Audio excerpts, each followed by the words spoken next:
Olá, amigos da Revolução Industrial Brasileira, tudo bem? Bom dia para vocês. Hoje é sexta-feira, 16 de abril.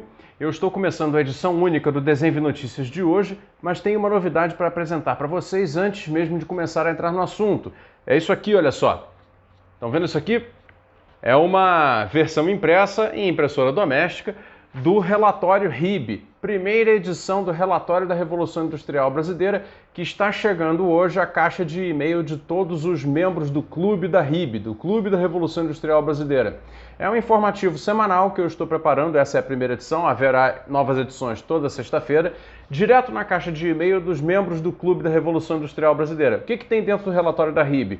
Várias informações sobre empresas, sobre setores, sobre a situação econômica do meio industrial brasileiro. São coisas que chegam até mim, são informações que eu detenho, que eu tenho acesso e que, em geral, são específicas demais para circular abertamente no site da Revolução Industrial Brasileira ou aqui. Então eu selecionei algumas dessas coisas para colocar especificamente no relatório da Revolução Industrial Brasileira e até depois acabei vendo que vai ter um benefício adicional que eu nem tinha previsto, que vai ser o seguinte: esse pessoal que fica me perguntando dica de investimento, por incrível que pareça, tem gente que me pergunta, né, pô, onde é que eu invisto? Você acertou naquela da Petrobras e não sei o quê? Pois bem, vai ter informação de empresas aqui que podem ter ou não, mas um dia podem ter capital aberto, então se você é um investidor, talvez valha a pena você entrar para o Clube da Revolução Industrial Brasileira também por essa razão. Mas de qualquer maneira, a função principal do relatório da RIB é manter você informado, manter você mais consciente da situação atual do cenário industrial e da economia brasileira pela perspectiva desenvolvimentista. Então, entra já no Clube da Revolução Industrial Brasileira, aqui embaixo no link do Apoia-se você encontra como fazer isso e você vai poder usufruir deste e outros benefícios. Vamos lá, passando para o assunto de hoje, os Estados Unidos realmente estão numa convulsão muito grande em termos de como estão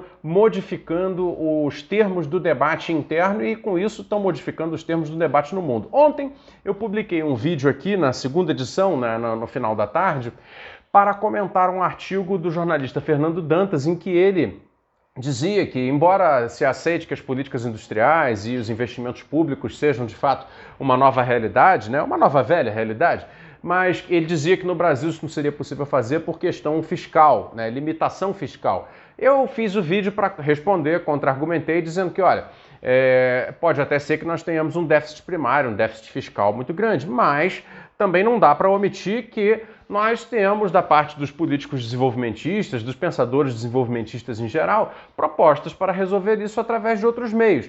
E aí parece que esses outros meios estão em voga no mundo inteiro. Por que eu estou dizendo isso? Porque o Financial Times publicou uma reportagem hoje, que o Valor Econômico já traduziu, né, sobre como a chamada elisão fiscal nos Estados Unidos vai provavelmente acabar. A evasão e a elisão fiscal são duas formas diferentes de não pagar os impostos que as empresas e as pessoas devem, né, ao governo. E que isso acontecendo significa que, né, nós estamos num outro panorama. Nós estamos agora num panorama de dizer, olha só, existem necessidades de atendimento público, tanto de investimento quanto de atendimento direto, de necessidades fundamentais, principalmente a questão sanitária, de saúde, né? E que, portanto, agora os governos não podem mais fazer essa peneira, essa rosca solta que fizeram durante os últimos, sei lá, 30, 40 anos, entendeu? Esses 30, 40 anos de neoliberalismo feroz que só nos levaram a crises, problemas e atrasos. Mas vamos lá. Lá nos Estados Unidos, só pelo que eles chamam de loophole, ou seja, que são aquelas brechas na legislação, perde-se $1 trilhão por ano. $1 trilhão por ano deixados de arrecadar. Veja bem isso, 1 trilhão. O plano todo do Biden acho que chega aí perto de 4. $1 trilhão por ano deixados de arrecadar por elisão fiscal. Aí cabe uma explicação mais técnica. A elisão fiscal, para quem não sabe, é quando a pessoa ou a empresa se utilizam de brechas legais, tá? E alocam dentro da sua contabilidade interna os recursos de uma tal maneira que aqueles recursos não gerem motivo de tributação.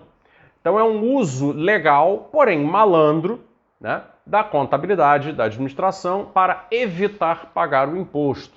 Tá? É diferente da evasão fiscal. A evasão fiscal é quando você tem o fato gerador da tributação e aí você mesmo assim não paga. É a sonegação pura e simples, né?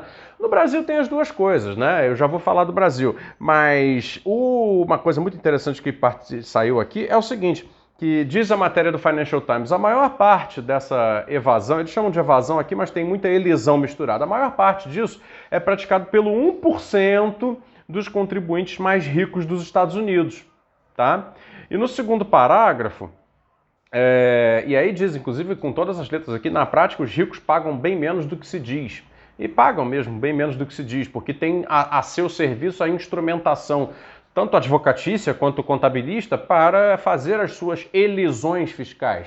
Né? Eu mesmo trabalhei numa empresa em que o dono da empresa tinha o hábito de comprar carros de luxo e colocar no nome da empresa. Então ele contabilizava como investimento carros de luxo que ele usava, Lamborghini, etc.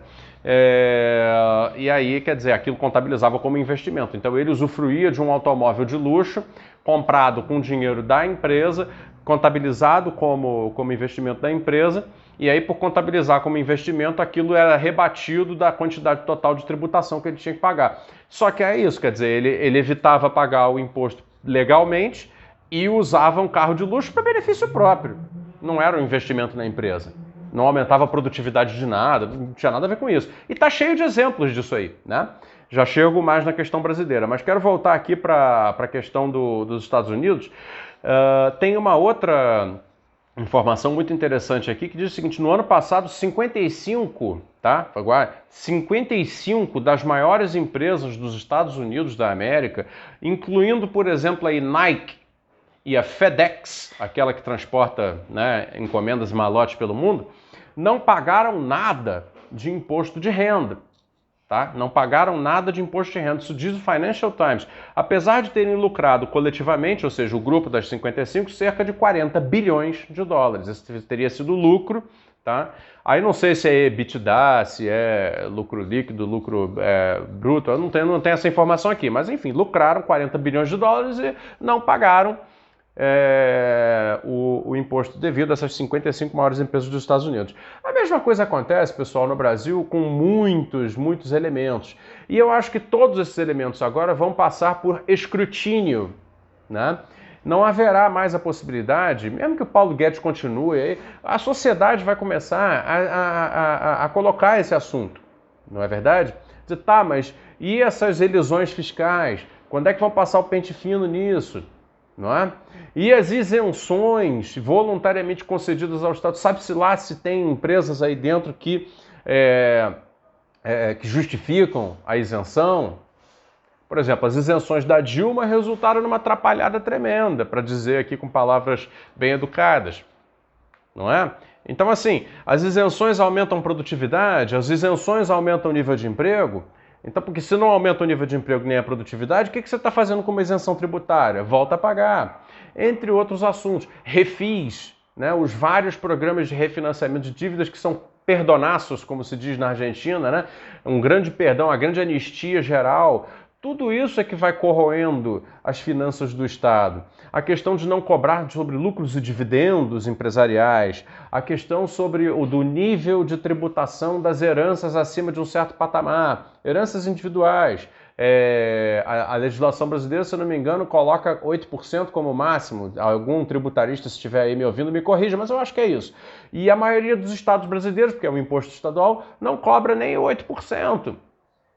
Entende? E todo mundo está com pires na mão, dependendo de fundo de participação dos estados, fundo de participação dos municípios, o próprio governo federal não sabe o que faz, porque o déficit, meu Deus, isso e aquilo e tudo mais. Quer dizer, basicamente, para não falar em casos tipo da Localiza, né, que recebeu bilhões de reais e acaba fazendo elisão, né, amortecendo a compra de veículos novos no aluguel dos usados, depois vende o usado, quer dizer, o cara faz uma compra de automóvel subapreciado na fábrica, porque é para locação, aluga para Uberes, né? Depois de pagar o investimento feito subapreciado na fábrica, ele contabiliza como bem, como é que chama isso? Depreciado, na verdade, e ainda revende, porque tem a localiza seminovos, ainda revende, depois o cara tem uma taxa de lucro absurda. Aí pinta-se essa imagem de que é um grande empresário. Não é um grande empresário, é um espertalhão contábil que através de elisão fiscal. Então, esse tipo de coisa, né, no Brasil está cheio. Vejam, o debate vai ter que voltar pelo seguinte, porque nós só estamos pagando R$ 150 agora para uma população sofrida, que vai continuar sofrendo mesmo com os R$ 150 e que já se avisou que é o final, para colocar todo mundo entre a cruz e a caldeirinha de que ou sai para a rua para pegar Covid e arriscar morrer, ou ver seu filho ir para a rua e arriscar morrer, ou, né, se protege e recebe uma mixórdia. Nós só estamos nessa situação porque as nossas regras fiscais são todas feitas de acordo com uma ideologia, que é a ideologia de dizer o seguinte: não vamos mexer em nada disso que agora estão mexendo nos Estados Unidos, na Europa, tá mexendo, entendeu? Nos lugares onde tem estoque de riqueza. Não pode. Tem que mexer lá nos cofres do Estado, porque nós sempre precisamos enxugar mais, sempre precisamos contrair mais, emagrecer mais, em nome de não perder a credibilidade dos investidores internacionais. Então hoje, o Brasil está fazendo uma decisão política, tá? É isso que precisa ficar claro. O Brasil está fazendo uma decisão política de não olhar para a elisão, não olhar para a evasão fiscal, não olhar também para a sua possibilidade de emitir dívida soberana, né, e controlar melhor a curva de crescimento do seu endividamento através dos juros, né? São opções políticas. Todas elas feitas a partir de um marco ideológico neoliberal que nos governa. Não adianta dizer que não. Não é o fato de que eles não estão conseguindo privatizar isso ou aquilo que muda a medula da história. Então veja, o Brasil, hoje, ele deveria estar fazendo exatamente como o governo Joe Biden está fazendo na questão tributária. Vai fechar os chamados loopholes, que são as brechas para elisão. E com certeza vai também em cima da evasão.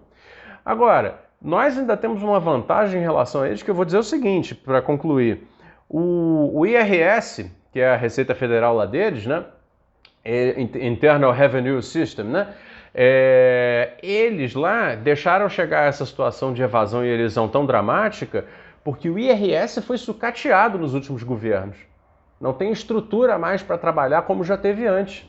Percebam a necessidade. E a Receita Federal Brasileira tem essa estrutura. Então a Receita Federal que vá trabalhar, que seja posta para trabalhar, para ir atrás e catar. Porque o Brasil precisa recompor o seu orçamento e recompondo o seu orçamento poderá dar um melhor atendimento à sua sociedade. O Estado pertence à sociedade, não é? O Estado não mata, não asfixia a sociedade. O Estado atende a sociedade. Mas para isso ele precisa arrecadar. Então, sabe, é por isso que eu respondi ontem no artigo lá do Fernando Dantas que, cara, não adianta você falar só que não existe espaço fiscal e não falar do resto. Então é isso. Ó, vou mostrar mais uma vez aqui para vocês. Esse é o relatório RIB, primeira edição. Esse aqui, claro, é uma versão impressa, mas vai direto para a caixa de e-mail das pessoas que são membros do Clube da Revolução Industrial Brasileira. Eu te convido também a ser membro do Clube da Revolução Industrial Brasileira. Clicando na descrição do vídeo aqui abaixo, você vai encontrar o link do site Apoia-se. Lá você vai ver os planos, vai entender como funciona, e aí eu te dou as boas-vindas para o clube, tá bom? Eu espero você lá. Um abraço, até mais.